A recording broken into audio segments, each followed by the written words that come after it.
इस वक्त आप देख रहे हैं बुलेट रिपोर्टर। रीवा जिले की मनगवा पुलिस ने एनडीपीएस एक्ट के तहत दो अलग अलग कार्यवाही की है, जिसमें पहली कार्यवाही मनगवा के सब्जी मंडी से 48 सीसी अवैध रूप से नशीली कफ सिरप बिक्री करते हुए दो आरोपियों को मोटरसाइकिल के साथ गिरफ्तार किया है। वहीं दूसरी ओर मनगवा थाना के रघुनाथगंज पुलिस चौकी अंतर्गत गेहूं के पौधों के साथ गांजे के पेड़ लगाकर गांजे की खेती की जा रही थी, जिसे पकड़ा गया है।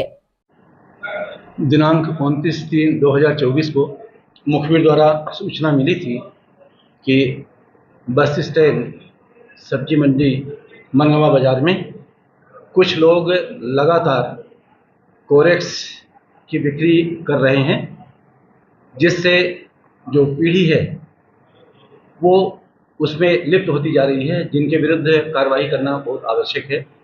इस संबंध में मनगवा पुलिस को मुखबिर के द्वारा सूचना मिली थी कि रघुनाथगंज पुलिस चौकी क्षेत्र के परसवार गांव में एक साकेत परिवार के द्वारा अवैध गांजा की खेती की जा रही है। सूचना के बाद मौके में एसडीओपी डॉक्टर केएस द्विवेदी एवं एसडीएम पीएस त्रिपाठी व मनगवा थाना प्रभारी गोकुलानंद पांडे पुलिस टीम के साथ मौके में पहुंचकर कार्यवाही की। मनगवा थाना प्रभारी गोकुलानंद पांडे ने मीडिया को जानकारी देते हुए बताया कि मुखबिर से सूचना मिली कि मनगवा सब्जी मंडी एवं रघुनाथगंज पुलिस चौकी क्षेत्र के परसवार गांव में काफी समय से अवैध मादक पदार्थ बेचे जाने एवं उत्पादन किए जाने का कारोबार किया जा रहा है, जहां पुलिस ने इस संबंध में तफ्तीश कर सत्यापन किया कि वास्तव में यहां पर नशीले पदार्थ का कारोबार किया जा रहा है। इसके बाद एसडीओपी व एसडीएम की मौजूदगी में कार्यवाही की गई। बताया जाता है कि रीवा के मनगवा क्षेत्र में काफी समय से अवैध मादक पदार्थों की मंडी चल रही है। यहाँ पर नशीली कफ सिरप, टैबलेट बनाए जाने के साथ आंध्र प्रदेश के मुंद्रावनी से गांजे की खेप लाई जाती है। इतना ही नहीं, अब तो इस क्षेत्र में कई काले कारोबारियों के द्वारा खेतों में गांजा एवं अफीम की खेती भी की जा रही है। इस दौरान मनगवा पुलिस संभाग अंतर्गत महज 15 दिनों के अंदर एनडीपीएस एक्ट की कार्यवाही की गई है। बताया जाता है कि यहाँ पर अप्रैल महीने में लोकसभा चुनाव होना है, जिसको लेकर निर्वाचन आयोग ने भी गाइडलाइन जारी की है। जारी गाइडलाइन में सहायक निर्वाचन अधिकारी एवं एसडीएम के साथ थाना क्षेत्र के पुलिस संभाग अधिकारी विशेष सूचना संकलन कर अवैध कारोबारियों के खिलाफ अभियान चलाकर काम किया जा रहा है। वहीं दूसरी ओर अपराधी तत्वों के खिलाफ भी कार्यवाही की जा रही है।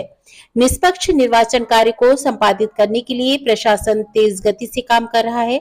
स्थानीय प्रशासन पूरी तरह से सक्रिय हो गया है और लगभग हर एक दिन अवैध काम एवं अपराधियों के खिलाफ कुछ न कुछ बड़ी कार्यवाही की जा रही है।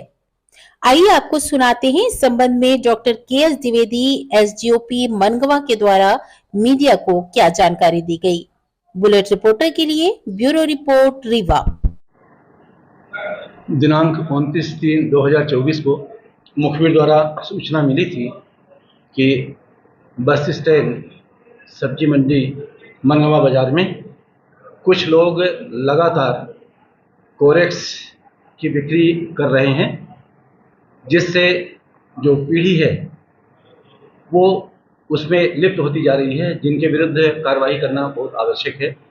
उक्त सूचना की तस्दीक करवाई गई। तस्दीक पर सही पाए गए, जिस संबंध में थाना प्रभारी मनगवा श्री गोकुलानंद पांडे जी अपने स्टाफ के साथ में वहाँ जो है गए और 48 नग नशीली कफ सिरप के साथ में मोटरसाइकिल सहित दो आरोपी अमित पटेल और विपिन तिवारी मिले, जिनसे पूछताछ की गई।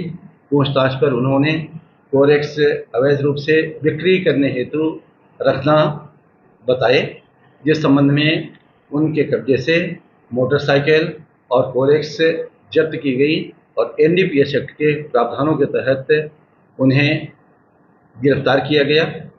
गिरफ्तार करने के बाद उन्हें न्यायालय भेजा गया। माननीय न्यायालय के द्वारा उन्हें जेल भेजा जा चुका है। दूसरी जो सूचना थी रघुनाथगंज चौकी अंतर्गत परसवार गांव की थी, जो कि मनगवा थाना अंतर्गत ही आती है।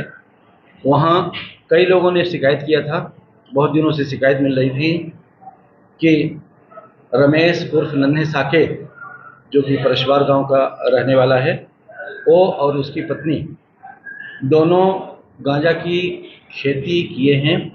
गेहूं के बीच में गांजा के कई पौधे जो लगाए हैं, उन गांजा के पौधों की पत्तियों को बिक्री भी करते हैं।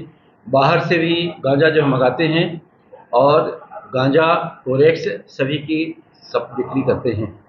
उस सूचना की तस्दीक करवाई गई। तस्दीक पर जो सही पाई गई, तब थाना प्रभारी मनगमा श्री गोकुलानंद पांडे जी, चौकी प्रभारी रघुनाथगंज द्विवेदी जी, और उसके अलावा एसडीएम साहब श्री पीएस त्रिपाठी साहब मनगमा, तहसीलदार मनगमा, और वहाँ के हल्का पटवारी वगैरह को लेकर के गवाहों के साथ मौके पर पहुंचा, जहां जो रमेश उर्फ नन्हे साकेत है, पुलिस और प्रशासन की गाड़ियों को देख करके झोला में कुछ ले करके, जो कि नशीला पदार्थ है, ये लोगों ने बताया, मुखबिर ने बताया, ये नशीला पदार्थ ही लेकर के जब भाग गया।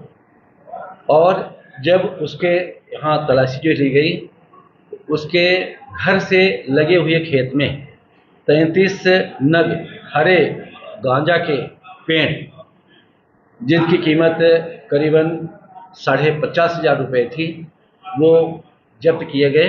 वैधानिक प्रक्रिया के तहत उनकी जब्ती की गई, जिसमें से आरोपी ललिता साकेत, जो कि रमेश उर्फ नन्हे साकेत की पत्नी है, उसको गिरफ्तार करके माननीय न्यायालय भेजा गया, जहां से वो जेल गई है।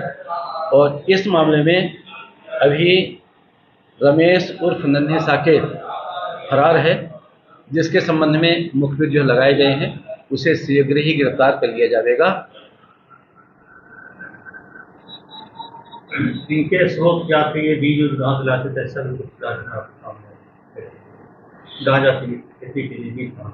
इस संबंध में अभी विवेचना की जा रही है। अभी ये नन्हे साकेत नहीं मिल पाया है, जो कि बाहर से भी गांजा जो है लाता था, और उसी से बीज इकट्ठा करके वो अपने गेहूं के बीज के साथ में बोया हुआ था, और गेहूं के फसल के बराबर गांजा के पौधे भी वो तैयार हो गए। नए वीडियोस एवं ताज़ी खबरें मिलती रहें, इसके लिए हमारे चैनल को लाइक, शेयर और सब्सक्राइब करना ना भूलें।